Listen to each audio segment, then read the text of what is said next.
Buenas tardes a todos. Bueno, vamos a continuar ya con la clase de programación web uno después de una semana, un poquito más de una semana de descanso. Esperaría yo que ya estén repuestos y empecemos ahora ya a trabajar de nuevo, incorporando de nuevo con lo que estábamos viendo en las clases anteriores. Si se recuerdan, en la última clase en la cual estuvimos trabajando siempre con la parte de JavaScript, estuvimos hablando acerca de el uso de comillas invertidas o expresiones donde nosotros podemos colocar expresiones o colocar variables dentro de las comillas, y esto hace que automáticamente se pueda visualizar el contenido, y ya podemos hacer nosotros expresiones un poco más complejas, combinando comillas simples, combinando comillas dobles y colocando variables sin necesidad de que nosotros tengamos que concatenar un valor. Es la idea principal de utilizar las comillas invertidas. Más adelante, cuando ya estemos trabajando con las otras aplicaciones, vamos a utilizar mucho estas comillas invertidas para poder imprimir valores y que sea de una manera un poco más fácil y más simple de poder interpretar. Bien, la idea de ahora es seguir trabajando durante este periodo con JavaScript. Recuérdense de que hemos estado trabajando durante la materia con HTML, con CSS. Vimos ya un poco acerca del lenguaje de programación, acerca de JavaScript, un poco de introducción de cómo funciona este lenguaje de programación. Y pues ahora en el transcurso de estas 6 semanas más o menos que quedan de este ciclo, vamos a tratar de ver un poquito más acerca del lenguaje de programación, profundizar en algunas cosas interesantes que nos conviene entender acerca del lenguaje. Y luego, como les había mencionado, pues vamos a empezar a tratar de ver un poco de las bases, de lo básico o de lo necesario que ustedes necesitan conocer acerca de React. No lo vamos a alcanzar a ver todo, hay muchísimas cosas que podemos ver acerca de ese elemento que les menciono, pero lo principal o lo más interesante que ustedes les va a servir como introducción para posteriormente poder profundizar, ya lo van a tener disponible. Y eso lo vamos a combinar, la parte de React la vamos a combinar con lo que vamos a estar viendo en MongoDB. En MongoDB nos vamos a crear una API, y esa API nos va a permitir, en este caso, consultar información de una base de datos que está guardada en MongoDB, y que la vamos a poder visualizar o la vamos a poder pintar en un navegador de alguna manera un poco más práctica, más visible. Esa va a ser la idea principal con la cual vamos a estar trabajando. Así que tenemos que llevar en combinación el uso de la API junto con la parte del uso de React, en el caso de cuando ya lo tengamos listo e instalado para empezar a crear nuestras primeras aplicaciones. Vamos a llevar como los dos proyectos a la par para ir entendiendo cómo funciona cada uno de esos procesos. En esa parte pues nos vamos a crear un login, nos vamos a crear un listado de datos para manipulación de información, entre otras cosas que vamos a aprender a hacer dentro de la parte del uso de React. Como les mencionaba, solamente es la parte básica, no es a profundidad, pues React es un framework muy complejo, pero les sirve para que ustedes puedan seguir más adelante entendiendo un poco más cómo funciona. De hecho, el otro ciclo hay una materia que se llama Programación Web 2, donde ya se ve un lenguaje de programación del lado del servidor. Y pues ahí, en ese sentido, les va a servir un poquito más entender la separación entre, por ejemplo, cuando están trabajando con la parte de la aplicación, poder utilizar un framework o utilizar simplemente la parte de JavaScript. Por el momento empecemos a trabajar ahora con lo que nos corresponde. En esta ocasión vamos a terminar de ver un operador que nos hace falta mostrarles. Creo que se lo voy a colocar en este mismo archivo, y después trabajamos ya en un archivo por separado.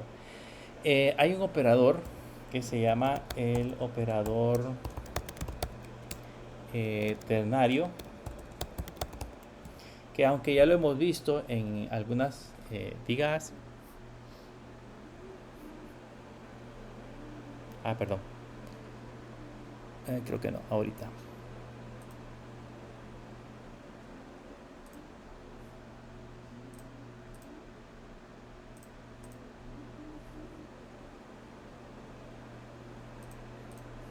Hoy sí logran ver. Ok. Les decía que un elemento que necesitamos conocer es un operador que se llama operador ternario, que aunque ya lo hemos estado trabajando en algunas clases anteriores, pues es importante que lo podamos entender un poquito de cómo funciona. Voy a comentariar todo este código que tenemos en la parte de arriba para poder, eh, para poder trabajar con el texto completo y limpio, que no nos vaya a generar errores. Puedo definir en ese caso un campo que se llame edad, que este va a ser igual a 20, por ejemplo. Y luego en la parte de abajo puedo definir un es mayor edad, una variable cualquiera. Y en esa variable cualquiera puedo evaluar en ese caso el campo edad. Que puedo decir si el campo edad es mayor o igual que un valor de 18, que en este caso sería nuestra mayoría de edad. Y aquí le puedo hacer dos cosas. Puedo poner un true, dos puntos false, pero ahí estaría como redundando en la respuesta, porque básicamente edad mayor o igual que 18 ya devuelve verdadero o falso. Aquí ya le puedo mejor poner un texto y le puedo decir es mayor de edad, por ejemplo, o en la parte de falso le puedo poner es menor de edad. Y esto automáticamente se almacena en esa variable que tenemos ahí. Puedo decirle ahora que mi prima es mayor de edad, y eso es lo que nos va a aparecer directamente en la parte de acá. Por ejemplo, ahorita a edad le puse el valor de 20, yo le puedo poner por ejemplo el valor de 10 y ella me dice que es menor de edad. Entonces ese operador es un operador, se le llama operador ternario, sirve para que nosotros podamos colocar expresiones en una sola línea, podamos colocar evaluaciones en las cuales yo pueda operar solo directamente en una línea, y en lugar de, por ejemplo, poner un if con condiciones muy complejas, lo puedo hacer directamente sobre la línea y colocar en ese caso ese operador. Esa es una manera de poder utilizar en ese caso ese operador. Ahora bien, también podemos, por ejemplo, hacer procesos de evaluaciones un poco más complejas, en donde nosotros, por ejemplo, podríamos tener una variable x que sea igual a 1, por ejemplo, y una variable y que sea igual, aquí le ponemos let para definir la variable, aquí le ponemos let y, por ejemplo, que sea igual a 8, por ejemplo. Y luego en la parte de abajo podemos poner expresión lógica y decirle que esa expresión lógica va a ser igual a esta condición que nosotros vamos a colocar acá. Si x es mayor que 0 y ponemos la doble i inglesa y le decimos que y es menor que 10, aquí tenemos si x es mayor que 0 y lleva paréntesis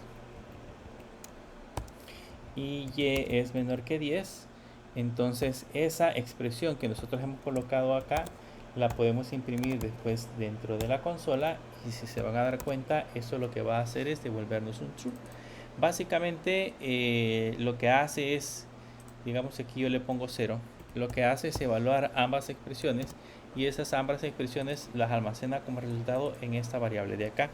Van a haber ocasiones en las que nosotros probablemente no necesitemos utilizar un if, sino que lo que necesitamos utilizar o lo que necesitamos hacer es realizar una comparación, y dependiendo del resultado de esa comparación, eso lo necesitamos guardar en una variable para su posterior evaluación. Entonces yo no necesariamente tengo que poner un if dentro de una expresión, sino que puedo en ese caso almacenarlo directamente en la variable, y si se dan cuenta ahí devuelve verdadero o falso y automáticamente esa variable, y ese valor posteriormente puede ser utilizado para almacenarlo en una base de datos o para hacer cualquier otro proceso específico que nosotros queramos con el valor que haya devuelto esa expresión. Eso normalmente se le conoce como evaluación de expresiones un poco más complejas. Hablemos ahora acerca de de otro tipo de datos dentro de la aplicación, que serían los objetos. Voy a crearme un nuevo archivo. Voy a crear un nuevo archivo y le voy a poner objetos.html, y dentro de ese objetos.html me voy a quitar este que tenemos acá, le ponemos un HTML, le vamos a poner aquí objetos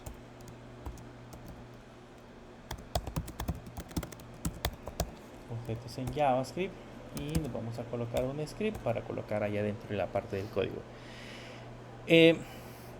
Vamos a tomar este tema de objetos en JavaScript como un tema por aparte, porque hay varias cosas que debemos de conocer acerca de los objetos que nosotros manipulamos dentro de JavaScript. Vean que en el caso de JavaScript yo puedo definir una clase, yo puedo definir por ejemplo la clase alumno, y dentro de la clase alumno colocar sus respectivos métodos y funciones tal cual nosotros lo tenemos definidos en Java, tal cual lo hacíamos en Java. Sin embargo, ustedes pueden crear un objeto dentro de JavaScript sin necesidad de que se haya definido una clase como tal. Básicamente esos objetos son un tipo de datos y se manipulan básicamente a través de variables. Y un objeto básicamente es como una colección de propiedades, o una colección de propiedades y métodos o funciones que nosotros podemos almacenar dentro de un objeto específico. Por ejemplo, yo puedo definir un objeto que se llame producto. ¿Y cómo voy a saber que lo que voy a hacer es almacenar un objeto dentro de esta aplicación? Usamos, en este caso, abrimos y cerramos llaves.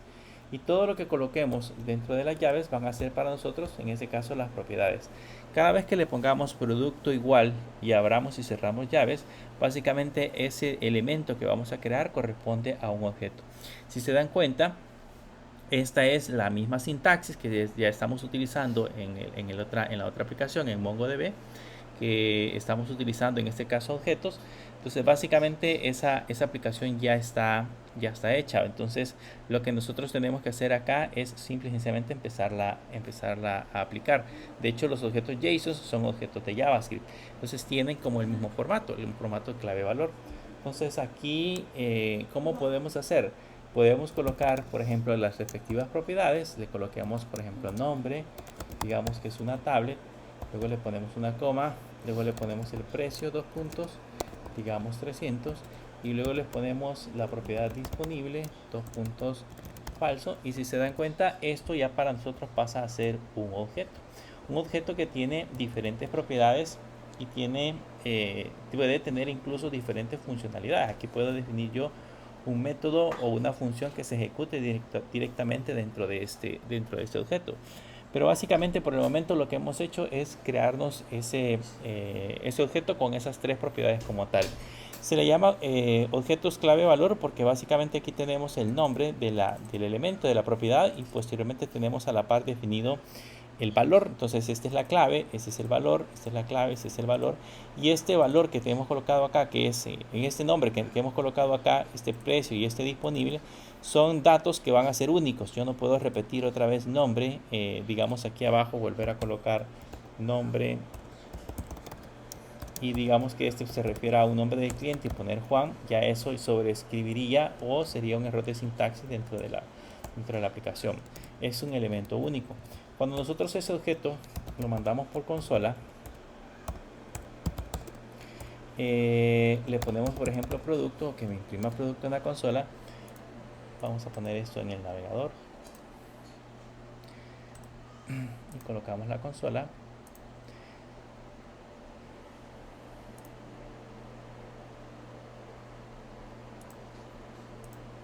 Van a notar que aquí lo que hace es decirme que acaba de generar o acaba de imprimir un objeto, y ya me aparece con una flechita los elementos que acabamos de colocar. En este caso tiene la propiedad disponible, nombre y precio. Él automáticamente agrega esas propiedades. ¿Cómo puedo, por ejemplo, cómo puedo en ese caso acceder a esos elementos? Digamos que yo quiero directamente imprimir un dato de ese objeto. Puedo ponerle producto punto, por ejemplo, nombre, al igual como lo hacíamos en Java, si se recuerdan, y ahí ya me va a aparecer en esta parte de abajo, me va a aparecer tablet. De hecho aquí aparece con una flechita el objeto que teníamos impreso en la parte de arriba, y en la parte de abajo ya aparece en ese caso el nombre del elemento. Entonces, esa es la manera la cual nosotros podemos, en ese caso, eh, construir objetos. Ahora, ¿qué pasa, por ejemplo, si lo que yo quiero hacer es, digamos, extraer del objeto que acabamos de tener el nombre del producto?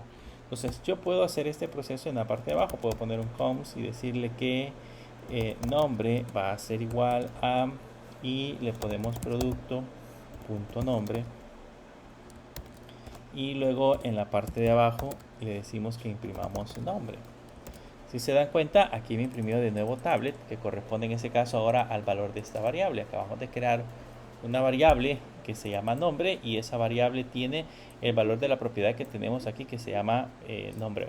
¿Qué pasa si yo necesito, por ejemplo, también sustraer el precio? Entonces le pongo precio igual a producto.precio, y luego en la parte de abajo puedo imprimir también el precio. Y ahí nos aparece el valor de tablet y el valor de 300. Y lo mismo podría hacer si necesito imprimir también la disponibilidad. Le voy a poner los tres campos para que entendamos qué es lo que vamos a hacer más adelante. Voy a ponerle disponible igual a producto.disponible. Y lo volvemos a imprimir en la parte de abajo. Disponible. Y ahí se imprimen los tres valores. Pero el problema es, digamos, bajo esa sintaxis, el problema es qué pasa eh, si el campo que nosotros hemos definido arriba tiene demasiados datos, tiene demasiada información, o hemos agregado demasiada información a esos datos. Entonces voy a tener que colocar en muchas líneas o definir muchas líneas para poder ir sustrayendo cada uno de esos valores. Para eso existe un método dentro de JavaScript, eso es del JavaScript moderno, que se llama el destruction.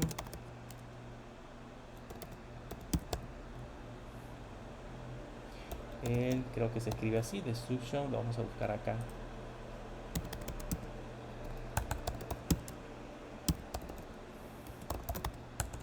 Vamos a buscar en Java.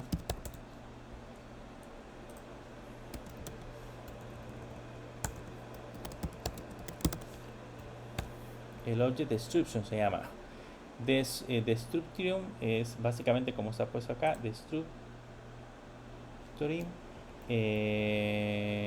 object.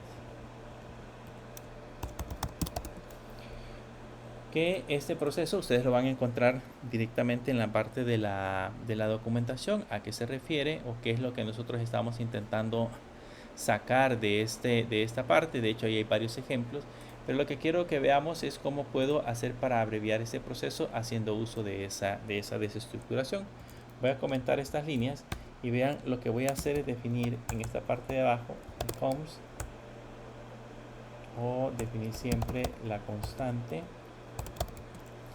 y entre llaves, porque es un objeto el que estoy desestructurando, le voy a poner que voy a sustraer el nombre, el precio y la otra propiedad que se llama disponible de el objeto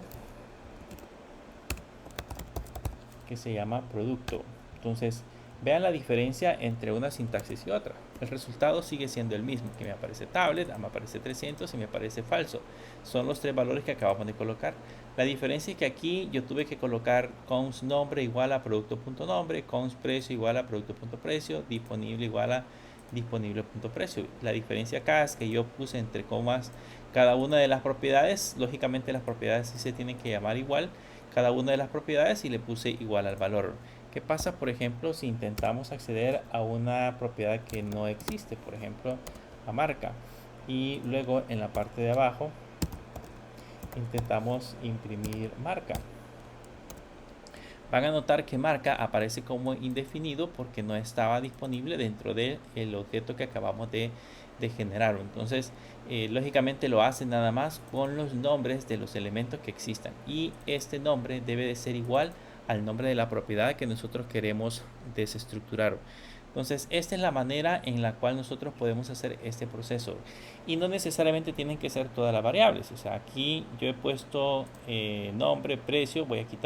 Voy a comentarear estos dos y voy a poner solamente el nombre y el precio. O sea, yo puedo tener dentro de mi objeto puedo tener 50 valores, pero de esos 50 valores probablemente solo necesite sustraer el nombre y el precio. Entonces aquí me aparecen solamente esos dos elementos. A estos normalmente se le conoce como Object Destructions, o sea, o algo así como, traducido es algo como destruir, destruir un objeto. Cómo destruir un objeto. Para eso se utilizan esos elementos. Ahora, veamos el proceso contrario. Ahora lo que yo quiero es, digamos, hacer lo que se le conoce como un object literal. Así van a encontrarlo en la documentación. ¿Cómo funciona un object literal? ¿Qué pasa, por ejemplo, si yo tengo una variable que se llame, por ejemplo, autenticado igual to, y tengo otra variable que voy a definir que se llame usuario igual y entre comillas Juan, por ejemplo? Ese es el nombre del usuario. Entonces ahora yo me voy a construir un nuevo objeto. Ese nuevo objeto que me voy a construir va a ser igual a, por ejemplo, yo le pongo que voy a crearme el autenticado, que va a ser el valor que tiene la variable en la parte de arriba, autenticado. Y voy a definir el usuario, que va a ser igual al valor que tenemos en la parte de arriba, que es usuario. Vean que en ese caso la propiedad es esa que tenemos acá y ese es el valor. Este es el nombre de la variable que tenemos aquí arriba y este es el nombre, y este en este caso es el nombre de la propiedad. Entonces si yo pusiera, por ejemplo, aquí autenticado 1 y pusiera usuario 1, aquí tendría que poner autenticado 1 y usuario 1 para que esto funcione. Pero la idea del objeto es que tengamos el mismo nombre. Entonces le vamos a colocar acá, le vamos a colocar el mismo nombre.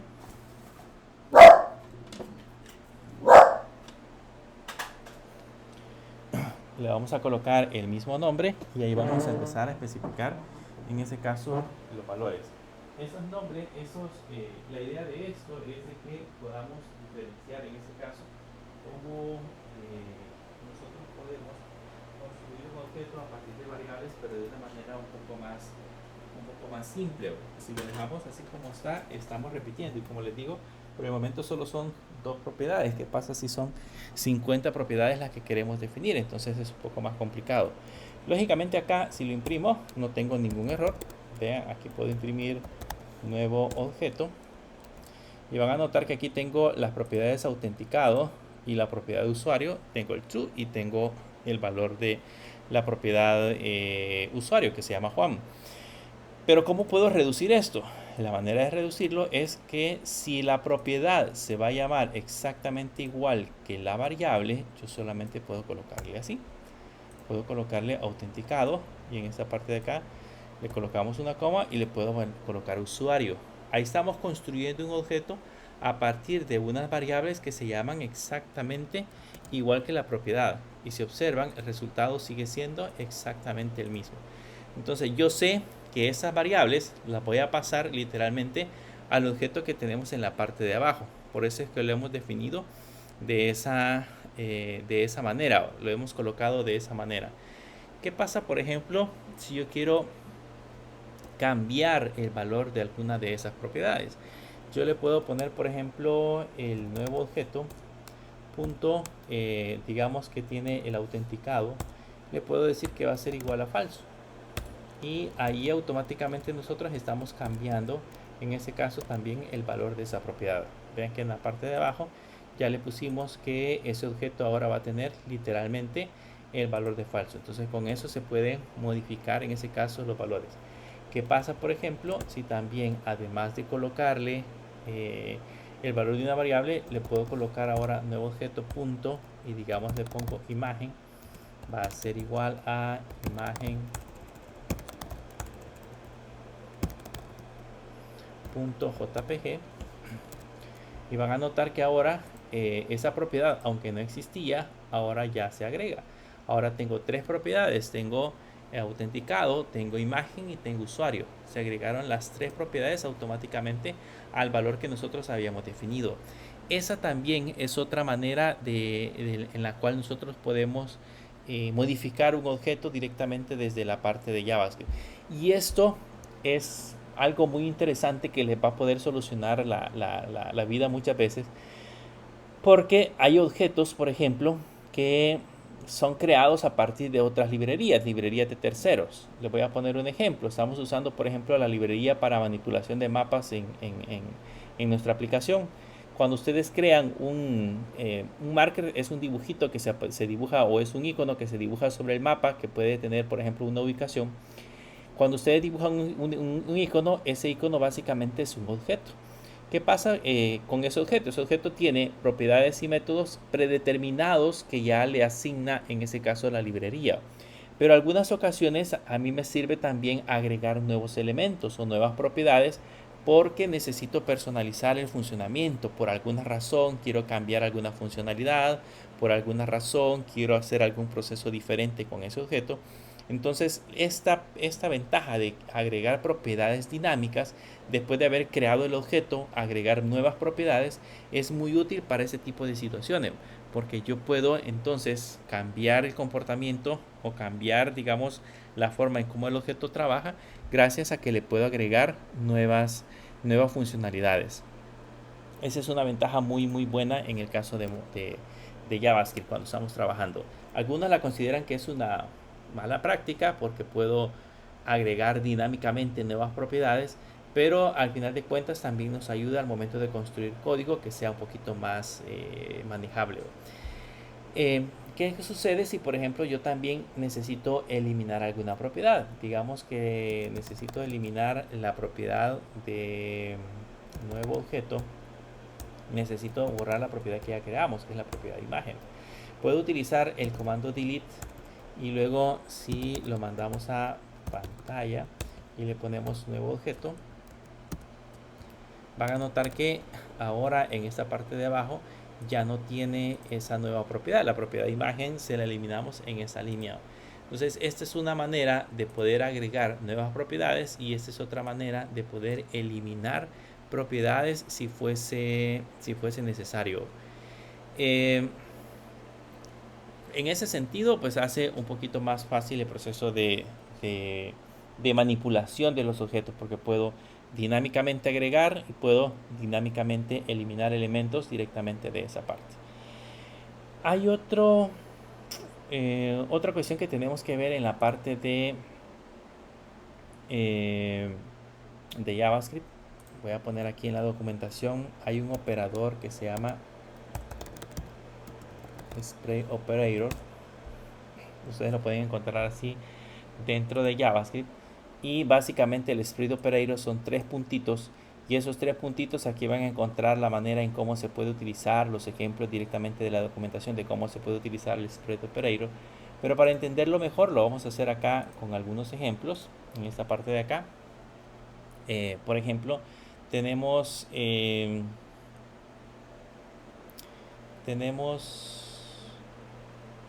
o quizá vamos a crearnos otro archivo para no confundir este. Voy a llevar este objeto y voy a crearme otro archivo. Le voy a poner spray-operator.html, y acá vamos a quitarnos por el que no era. Spray Operator.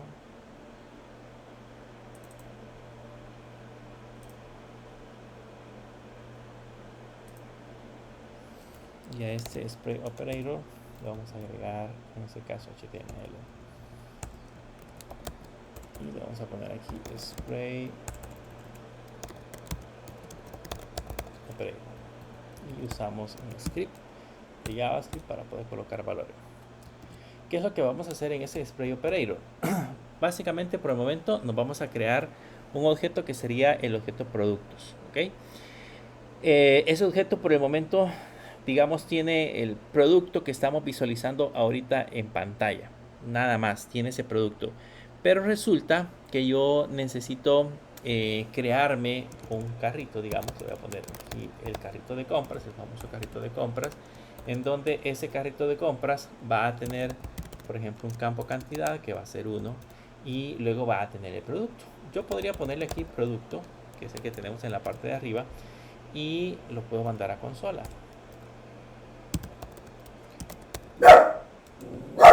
Vamos a mandar a consola este carrito, solo que lo tenemos que ver en el navegador.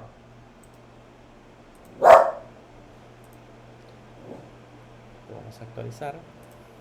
Y si se dan cuenta, aquí está el objeto creado, con la diferencia que ahora me creó cantidad y dentro de producto tengo en ese caso las propiedades que yo necesito. Pero hay, digamos, dentro de un objeto hay otro objeto. Es como que si nosotros hubiéramos hecho este proceso. Voy a poner aquí el ejemplo.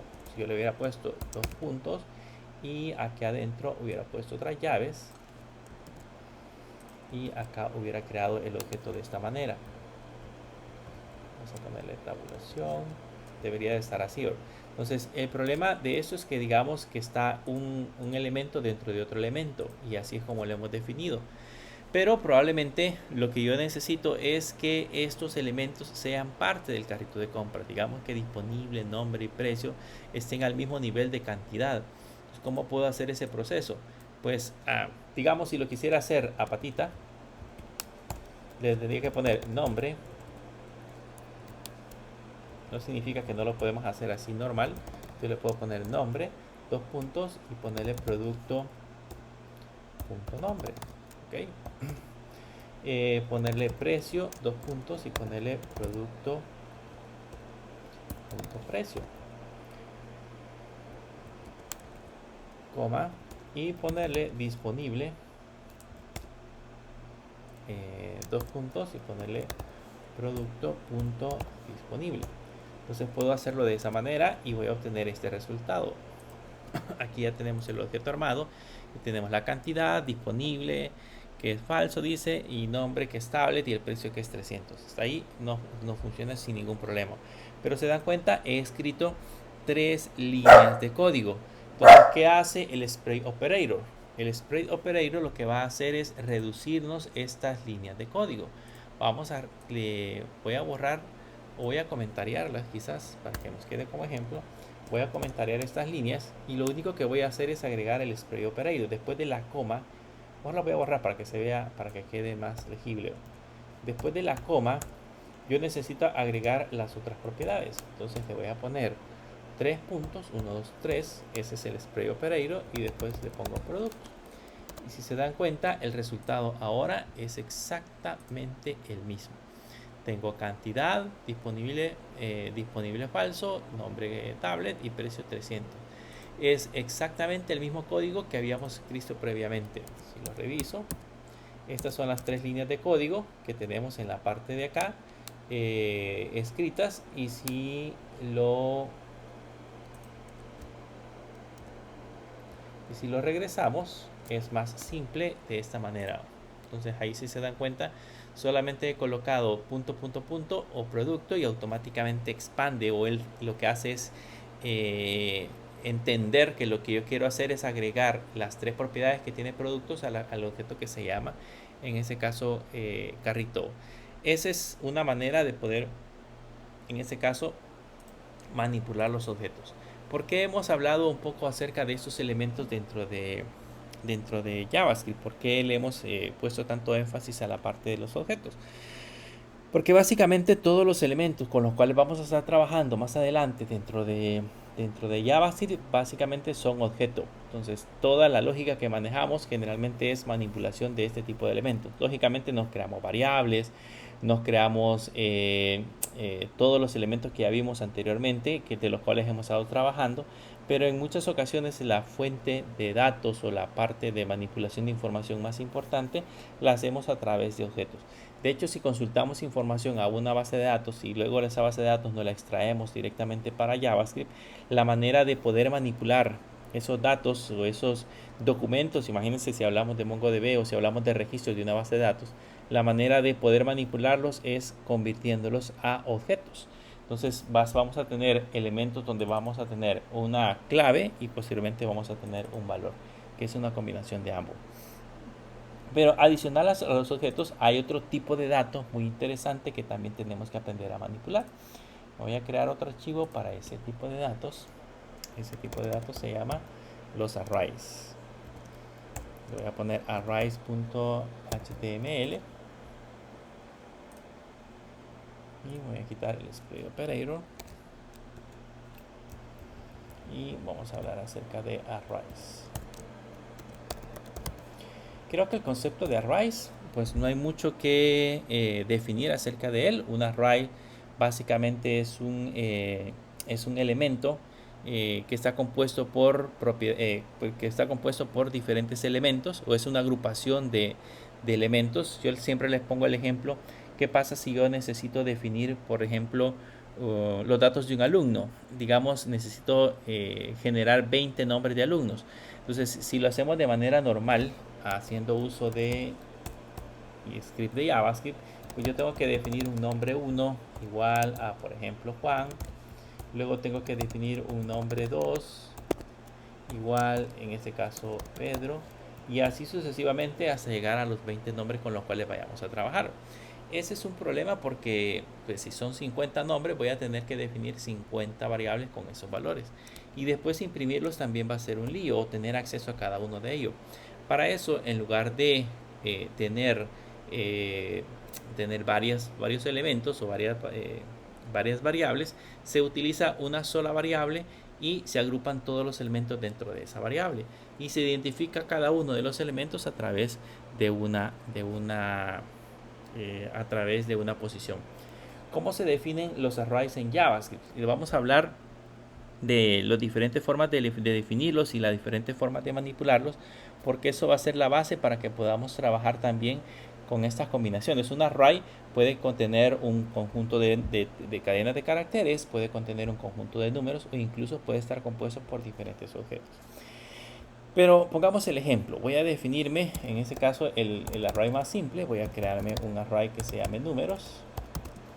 Y ese array, para definirlo de la manera más simple, hay diferentes formas de hacerlo, es utilizar corchetes. Si yo le pongo corchetes y después pongo, por ejemplo, 20, 30, 40, estos básicamente son, en ese caso, es la agrupación de un array.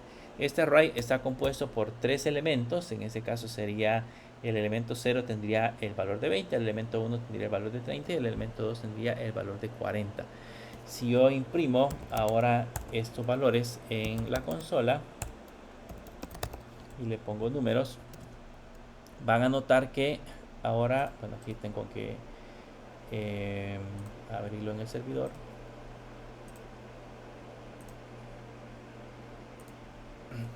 Si ahora lo imprimo, van a notar que la diferencia ahora es que esos elementos ya aparecen numerados con 0, 1, 2. Significa que para nosotros esa sería, en este caso, la posición que contendría cada uno de esos elementos. Y aquí abajo me dice, en ese caso, la longitud o el tamaño de ese array. Entonces, esa es la manera en la que nosotros podemos, en ese caso, crear cualquier vector. Ahora, si yo quiero imprimir un elemento de un vector, imaginemos que quiero imprimir el elemento 1, que sería el valor de 30, entonces le puedo colocar console.log números, y entre corchetes le puedo colocar, en ese caso, el valor que necesitamos imprimir, o en la posición que necesitamos imprimir, y ahí automáticamente se agrega, se colocan dentro de la aplicación. De ahí no hay mucho más que hacer. Yo puedo definir, por ejemplo, puedo definir un arreglo que se llame tecnologías, que definimos arriba, fueron números. Puedo definir un arreglo que se llame tecnologías, y aquí puedo poner, por ejemplo, HTML, puedo poner CSS, puedo poner, digamos, JavaScript, puedo poner React, por ejemplo, y así sucesivamente. Y ese básicamente pasaría a ser para nosotros un objeto, un elemento que sería, o un objeto que sería, en ese caso, un array. Ese array tiene todas esas propiedades. Yo de igual manera puedo mandar a imprimirlo. Le puedo poner tecnologías. Y si se dieron cuenta, el de arriba correspondía a un array de tipo numérico y el de abajo corresponde a un array de tipo string.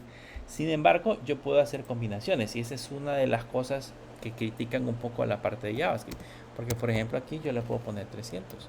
Y si se dan cuenta, la diferencia ahora es que el elemento 0 es un string, el 1 es un string, el 2 es un string, el 3 es un string, pero el 4 ya pasa a ser un valor numérico. Entonces, hace dentro de las mismas array podemos hacer combinaciones de diferentes elementos si nosotros queremos. La ventaja que tenemos es que también, digamos, un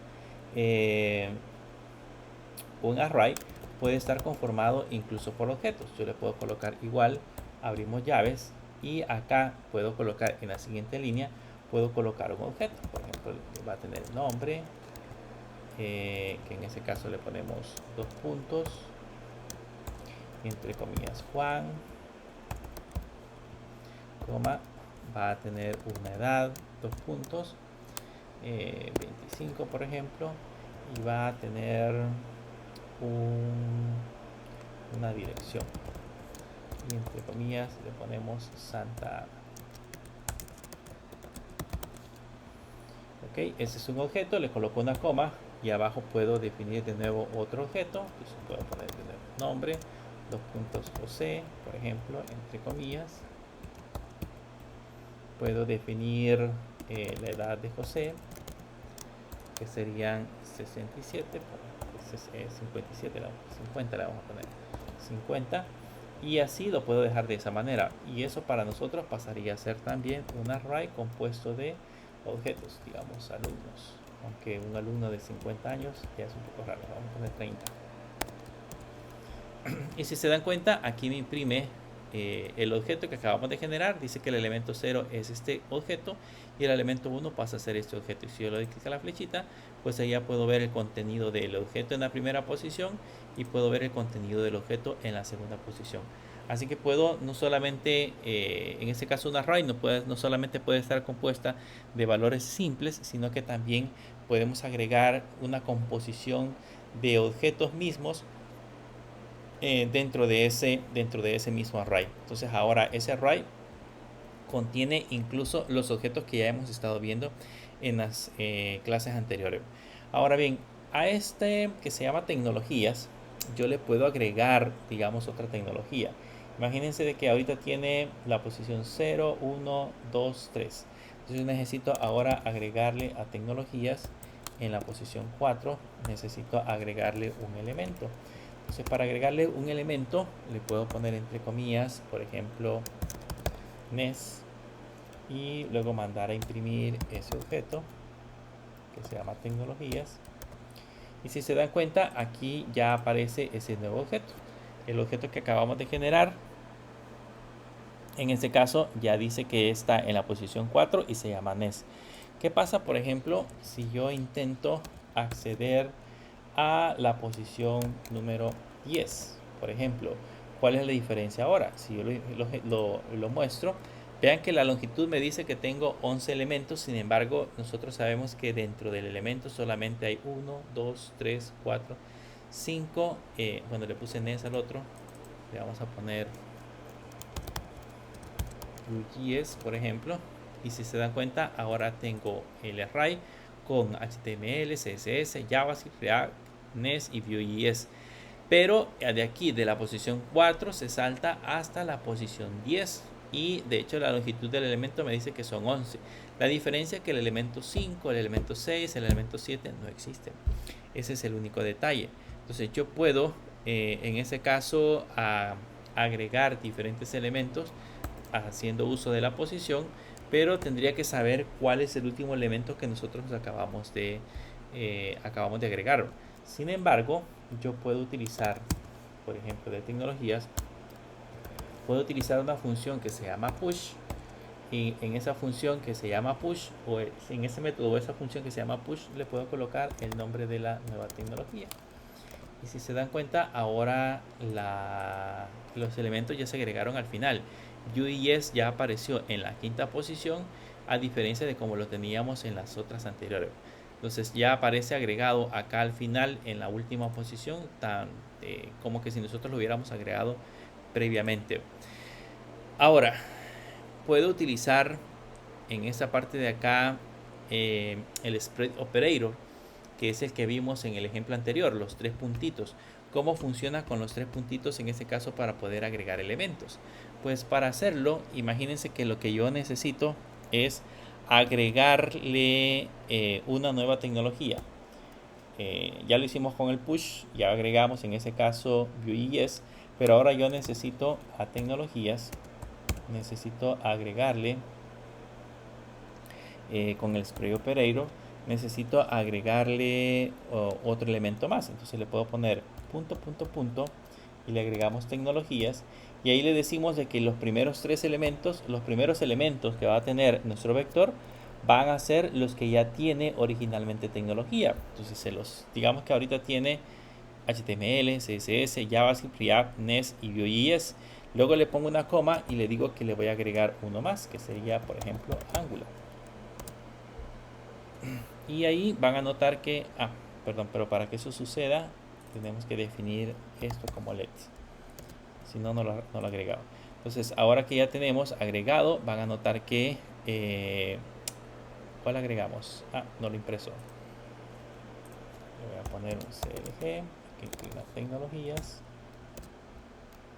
Y van a notar que ya tenemos en el final del elemento, ya tenemos en ese caso agregado la palabra Angular.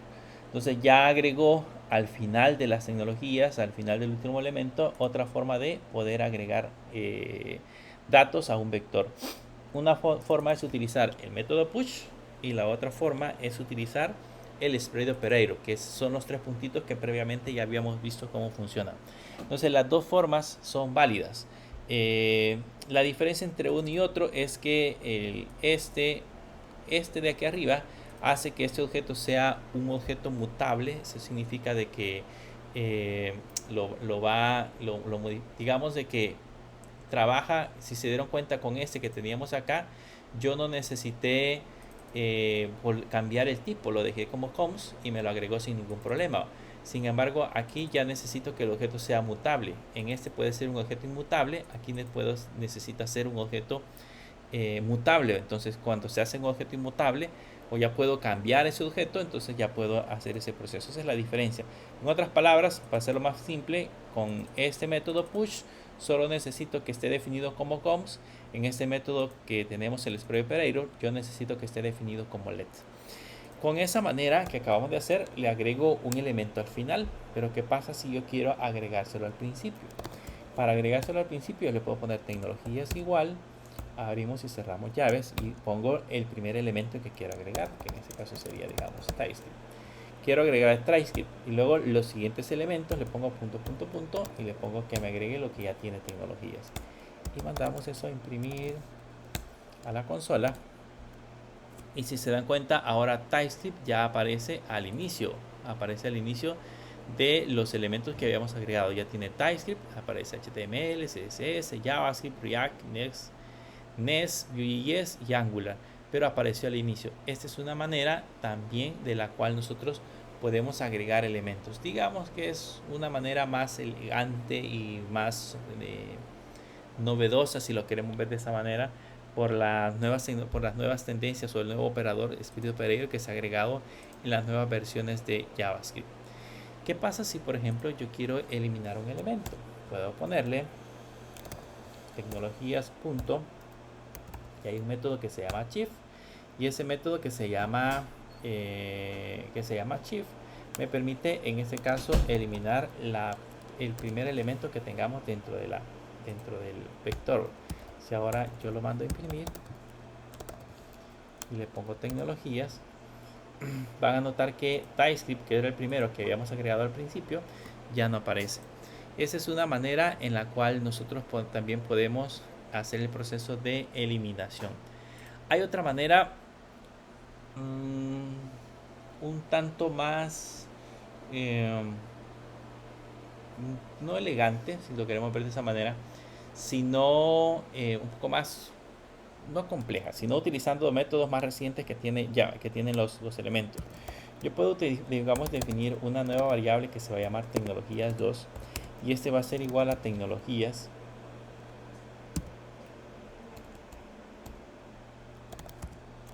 Este va a ser igual a tecnologías y este tiene un método, o cada uno de esos tiene un método. Entre ellos está el método que se llama filter. Yo le puedo poner filter y entre paréntesis puedo utilizar la palabra function,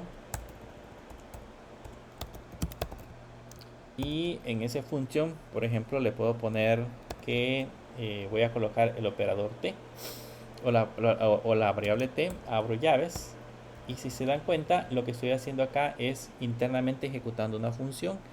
En esa función yo le puedo decir, digamos que lo que yo quiero hacer ahora es eliminar HTML. Entonces le puedo decir, si el valor que tiene t es diferente de HTML, si es diferente, entonces que retorne t. ¿Qué es lo que hace este filter?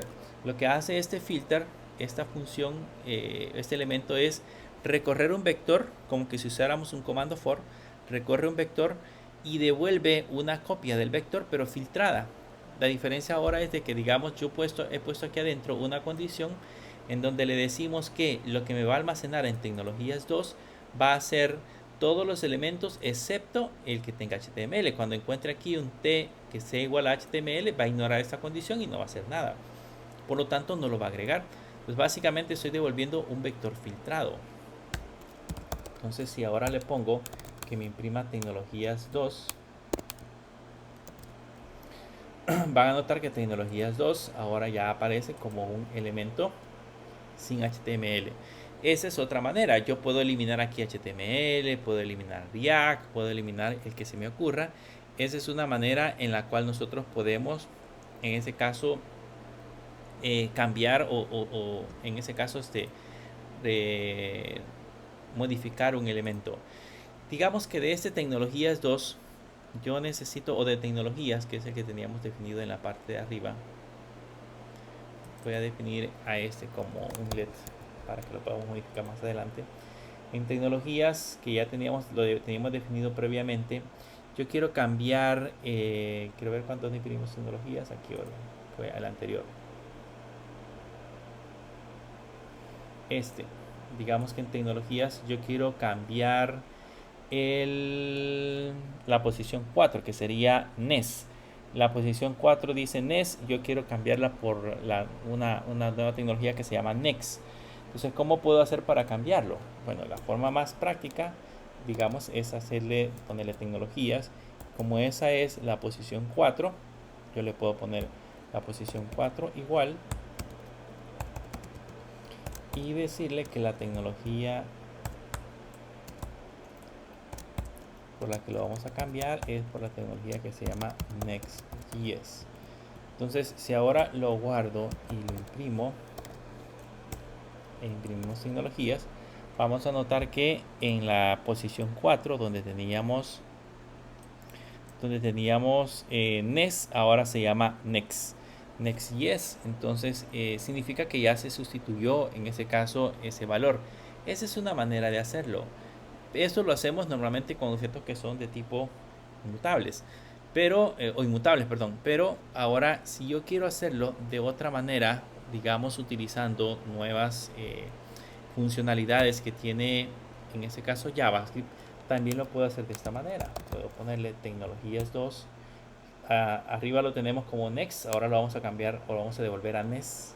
Tecnologías 2 va a ser igual a tecnologías punto, y hay una función que se llama map.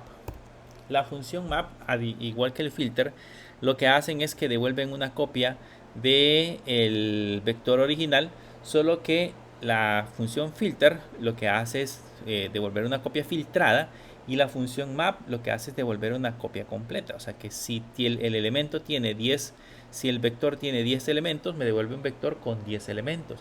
Solo que esos elementos que devuelve yo los puedo cambiar, puedo hacer un proceso de sustitución. Entonces, ¿qué es lo que voy a hacer acá? Voy a poner siempre la palabra function, le voy a poner temp, abrimos llaves, y acá adentro vamos a hacer de nuevo una comparación. Voy a cambiar Vue.js, no cambiemos Next, voy a cambiar Vue.js. Si t es igual a, en este caso sería Vue.js. Entonces voy a cambiar esta tecnología por, aquí le pondríamos que retorne Node.js, por ejemplo. En caso contrario, que retorne T. Entonces, ¿qué es lo que vas a hacer? Cuando encuentre un elemento, esta T, por eso no se los mencioné creo anteriormente, lo que hace es que toma cada uno de los valores de tecnologías. Si tecnologías tiene HTML, CSS, JavaScript, React, Next.js, Vue.js y Angular, entonces lo que va haciendo es que va tomando cada uno de esos valores. Entonces cuando yo le pongo que retorne T, básicamente me está devolviendo el mismo valor. Cuando yo le pongo acá en Vue.js que la condición, si en el caso de Vue.js me va a devolver Node.js, lo que hago es de sustituirlo si lo queremos ver de esta manera. Entonces ahora le puedo poner que me imprima tecnologías 2 y vamos a ver el resultado. El resultado al final vamos a ver que tenemos, en lugar de Vue.js que estaba en esta posición, ahora aparece Node.js. Entonces ya sustituimos esa tecnología que teníamos puesta en esa sección, la sustituimos por otro valor. Esa es la manera en la que nosotros vamos utilizando en ese caso los arreglos y vamos agregando nuevos valores. Si se dan cuenta, quizás lo único que tiene en ese caso JavaScript es que hay que entender un poco más cómo funcionan esos elementos. Este map y este filter lo vamos a estar utilizando muchísimo cuando estemos trabajando directamente con la aplicación. Lo único que quiero que recuerden ahorita es que el filter lo que hace es de que de un vector devuelve una copia del vector, pero la devuelve filtrada. Entonces digamos que tecnología 2 vuelve a tener otro vector, pero ese vector con un filtro que nosotros aplicamos de manera interna, que es este filtro que tenemos acá. Aquí le hemos puesto que si el valor es diferente de HTML, yo puedo poner condiciones más complejas, pero si es diferente de HTML, entonces que retorne el valor que estamos recorriendo. Este valor que tenemos acá es el valor que recorremos, que retorne el valor que estamos recorriendo. Y si no, pues no, que no haga nada. Por eso es que se lo devuelve filtrado. Este map lo que va a hacer es devolvernos una copia exacta. Digamos, si el elemento tiene 25 si el array tiene 25 elementos, me va a devolver 25 elementos, solo que yo esos elementos los puedo modificar. Si yo no pongo este return, la diferencia va a ser en que me va a devolver, si se dan cuenta, objetos indefinidos. Si se dan cuenta, este array que tenemos acá, como ninguno coincide con la condición, me devuelve un define porque yo le he puesto un return. O sea, básicamente no me lo filtra, sino que lo que hace es que me devuelve un definido porque no le he dicho qué es lo que voy a sustituir. Si ya le pongo el return, ahora sí ya me devuelve los valores que yo necesito. Entonces, este map devuelve del vector original, que es tecnologías, devuelve una copia de la misma cantidad de elementos, solo que los valores de los elementos yo los puedo cambiar con las condiciones internas o las operaciones internas que yo coloque dentro de las llaves.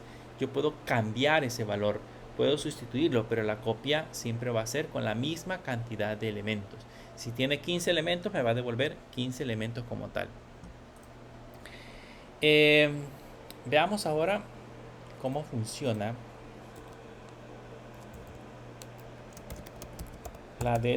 el destruction de arrays. Cómo funciona para hacer el proceso que vimos anteriormente para la destrucción de arrays.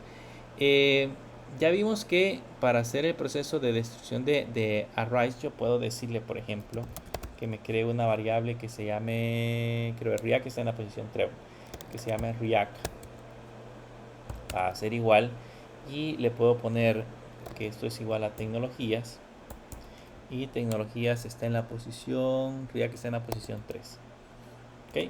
Y ahí ya me devuelve React. Si ahora yo lo imprimo y imprimo el valor del contenido de la variable React, me va a aparecer acá React.js o solamente React le pusimos. Aquí le pusimos React. Quiero ver en el listado, le pusimos React. Voy a poner React.js para que se vea mejor. Entonces ya me devuelve React.js, porque básicamente a la variable yo le estoy asignando el valor que necesito. Pero existe también, así como lo hicimos con los objetos, que yo podía poner precio igual a producto.precio, y en lugar de eso colocamos entre corchetes y definimos las variables. También lo puedo hacer directamente desde acá. Puedo poner coms y en lugar de utilizar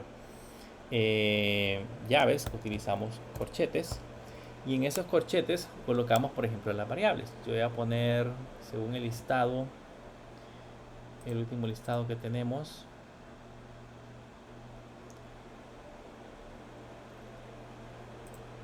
tenemos HTML. Entonces voy a poner aquí coms HTML, CSS y JavaScript.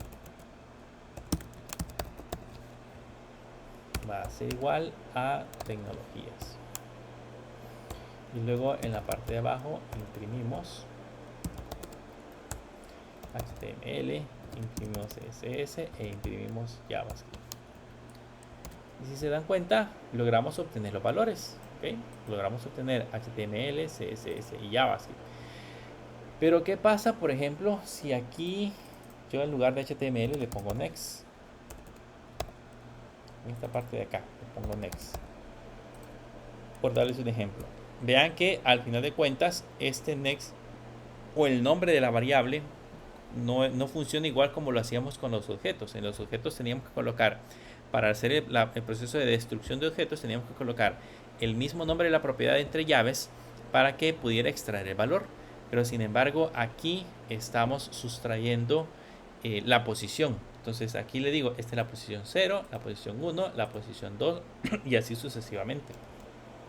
Entonces es un poquito más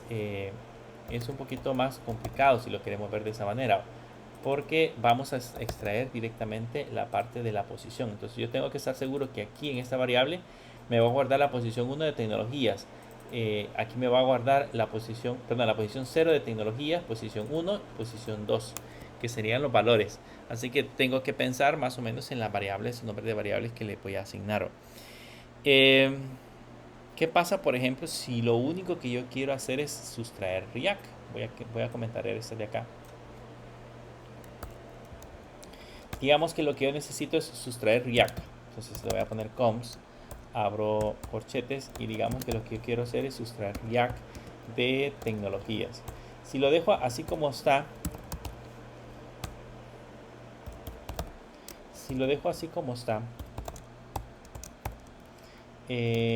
ahí solamente me va a sustraer, en ese caso de nuevo, HTML, pero yo necesito sustraer React. Y yo sé que React está, según esto, está en la posición 1, 2, 3, perdón, en la posición 0, 1, 2, 3. Está en la posición 3. Entonces aquí, si yo quiero sustraer un elemento específico sin sustraer las otras variables, puedo agregar una coma. Esa es la primera posición, otra coma, segunda posición. Sería aquí la posición 0, aquí la posición 1 y aquí la posición 2, y React está en la posición 3, así que le agrego otra coma. Y veamos ahora lo que sustrae. Entonces le doy guardar y vean, ahora sí ya me sustrae React.js. Entonces, ¿qué tengo que hacer? Tengo que colocar comas con espacios vacíos para indicar posiciones que no quiero usar. O sea, esas posiciones que he puesto dentro de esas comas son posiciones que no quiero sustraer. La que quiero sustraer es la posición, en este caso sería la 0, 1, 2, la posición 3. Y nosotros ya vimos que en la posición 3 está React.js. Entonces esa es la posición que yo quiero en ese caso sustraer. Así es como funciona esa sustracción de valores, haciendo uso, o en la destrucción de arreglos, haciendo uso del destruction. Entonces, para que vean la diferencia de cómo lo hacemos con objetos y cómo lo hacemos con objetos y cómo lo hacemos con arrays, que funcionan, digamos, técnicamente funcionan de manera distinta. Ya vimos el spread operator de cómo funcionan en arrays, y ya vimos cómo funciona también en las funciones, en los arrays, cómo funciona el spread operator y cómo funciona la destrucción de objetos y cómo funciona la destrucción de arrays. Veamos ahora cómo hacemos para iterarlos. Voy a crearme otro ejemplo. Voy a crear otro array, le voy a poner iterar arrays.html. Vamos a quitar el anterior.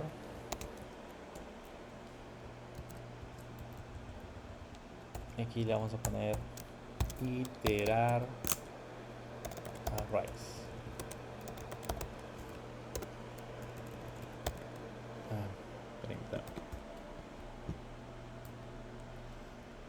Iterar arrays.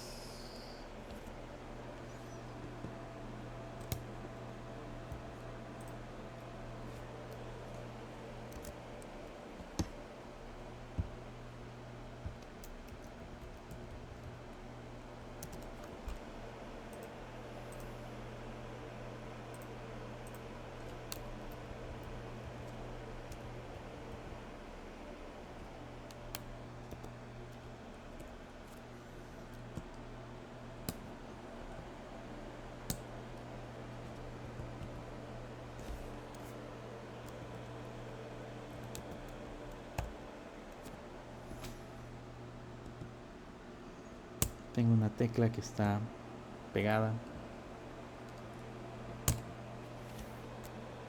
Ahí está. Iterar arrays. Bien, vamos a definir un script. Entonces, ¿a qué nos referimos con iterar arrays? Es básicamente cómo hacemos para poder imprimir los elementos. Les voy a enseñar digamos, la primera manera básica de cómo podemos hacerlo. Yo puedo crear un array que se llame frutas, y en ese array que se llame frutas puedo tener, por ejemplo, manzana, digamos pera y naranja. ¿Okay? Voy a poner esas tres frutas nada más. Entonces quiero operar sobre esas frutas, quiero hacer el proceso de recorrer ese vector. Digamos que la forma más tradicional es utilizar un elemento for. Le voy a poner let i igual a 0, por ejemplo.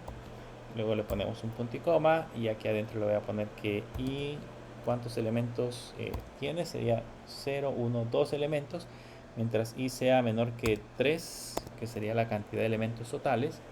Luego acá le ponemos, esto es similar a como lo usábamos en JavaScript, le ponemos punto y coma, le ponemos i más, y luego adentro ya podemos operar. Entonces yo le pongo un console.log. Aquí puedo imprimir por el momento el valor de i, si yo quiero. Esto hay que pasarlo al navegador.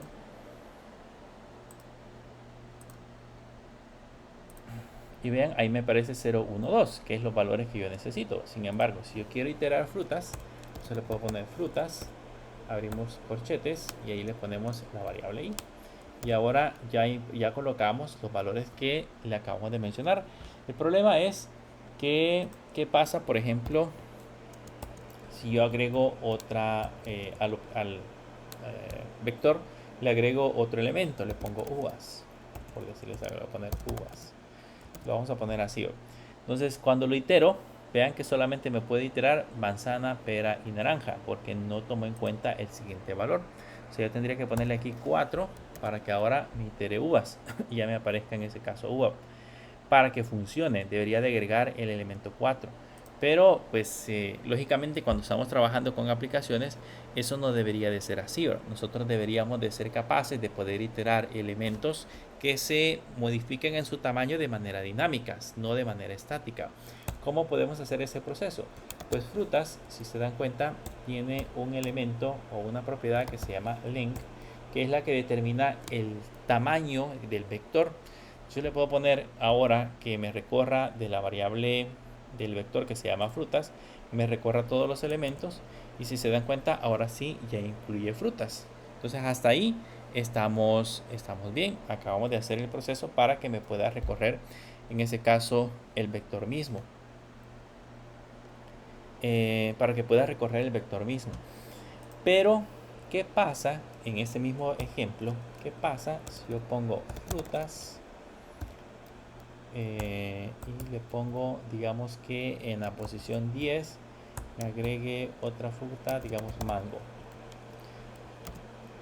Vean que ahora ya me generó un problema, porque ahora ya me está apareciendo en esta parte de acá un define, porque digamos los elementos que teníamos definidos, que en ese caso sería el elemento 1, 2, 0, 1, 2, 3, el 4 ya no existe, el 5 ya no existe, el 6 ya no existe, no que imprime hasta el elemento 10.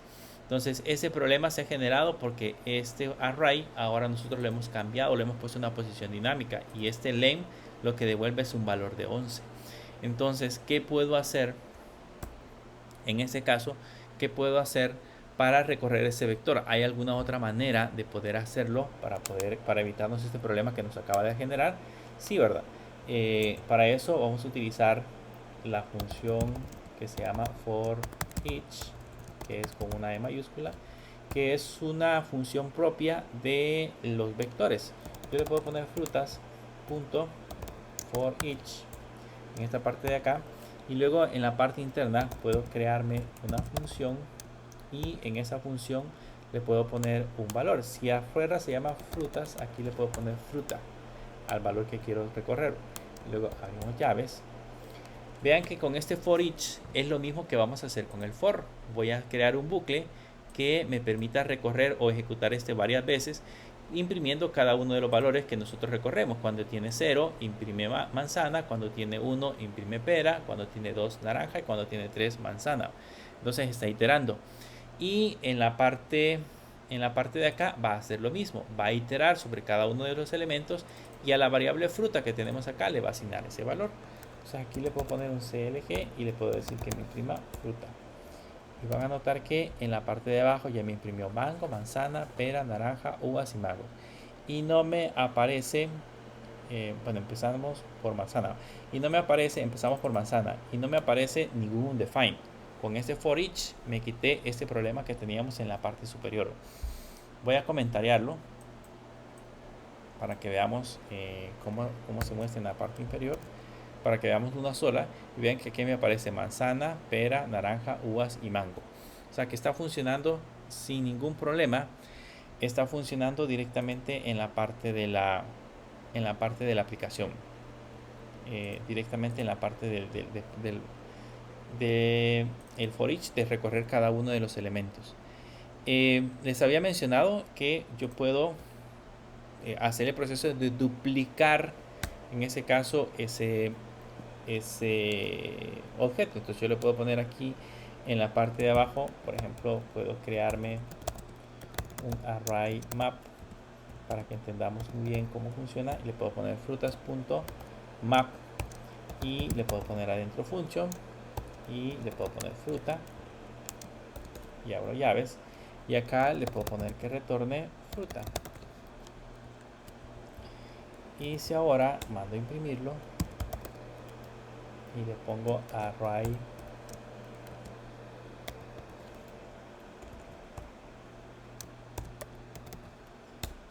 map, van a notar que en la parte de abajo me genera un duplicado. Es por eso les mencionaba hace rato de que el map sirve justamente para hacer ese proceso. Sin embargo, el for each, yo podría poner acá un const for array for igual. Ese for each no hace nada. Yo lo puedo poner, lo puedo ejecutar y en la parte de abajo puedo poner un console log array for, y si se dan cuenta pues todos aparecen como un define. Significa que el que devuelve en ese caso un duplicado es justamente ese que tenemos acá, el map. Ese que devuelve un duplicado. El for each lo único que hace es recorrerlos, es como hacer un simple for y internamente ir operando sobre cada uno de los elementos que tenemos dentro del for.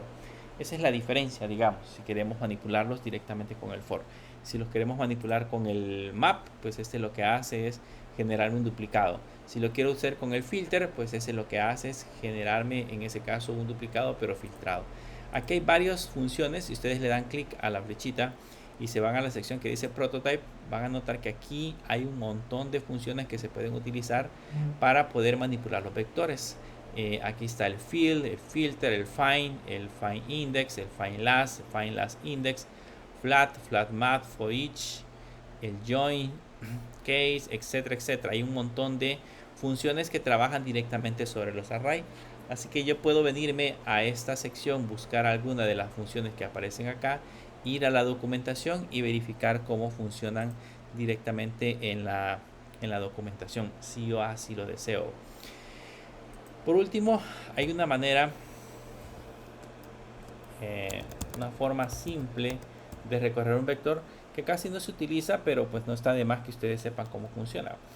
Hay un comando que se llama for, no es igual que el que tenemos arriba. En ese comando for yo le puedo poner let fruta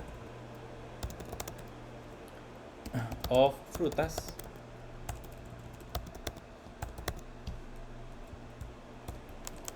y luego abrimos llaves y acá adentro ya puedo poner un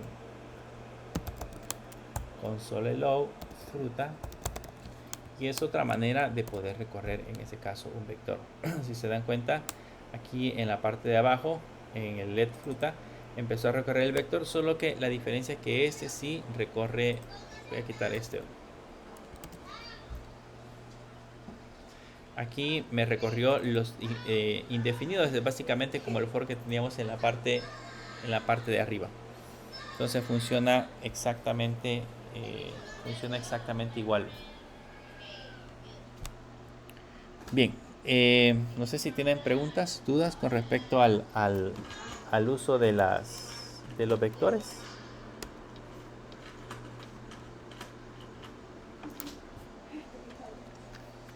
¿No?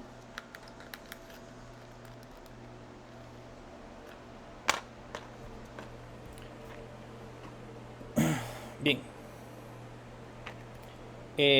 Vamos a seguir trabajando en la próxima clase. Vamos a seguir trabajando con funciones. Por el momento solamente definimos la parte de vectores, pero quiero que trabajemos también con la parte de funciones, veamos las diferentes maneras en las que nosotros podemos crear una función y los diferentes tipos que hay dentro de maps, de JavaScript. Aquí ya usamos de hecho las primeras funciones. Estas que ustedes ven acá se le conocen como, en la definición se le conocen como funciones anónimas. Aquí nos hemos creado dentro de este elemento, esa función se conoce como función anónima. Pero digamos hay otras formas de crear funciones y otras características que también debemos de considerar para el proceso de la creación de funciones como tal, con unas características especiales que nos hace falta que podamos ir nombrando. Por el momento vamos a quedarnos hasta acá. Vamos a tomarnos el pequeño receso que tenemos para que podamos empezar la otra clase a las 6:35. Así que los espero en la próxima clase. Si no hay dudas, nos veremos en unos momentitos.